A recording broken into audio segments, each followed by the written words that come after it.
Hello everyone, in this video I'm going to show a step-by-step tutorial on how to recover deleted tasks in Asana. So first we're going to log in into our Asana account. Then next we're going to select the task we want and delete it. So we're going to click on delete task. Right after that there will be a pop-up on the lower left corner that says undo. So it's going to undo what we did just now. So this is one step in how to do it. The next would be deleting it again. Then we're going to go to the search bar on the top.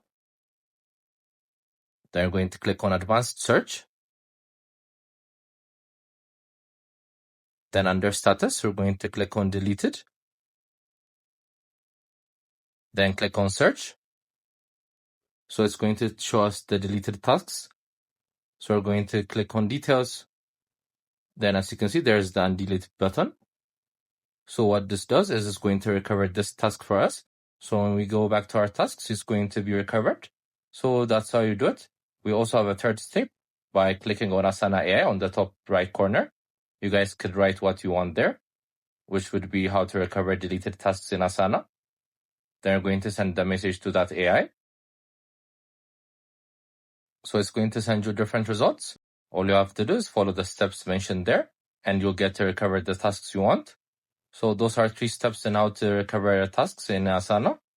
I hope you guys liked this video. Subscribe for more, like for more, share for more. I will see you again. Goodbye.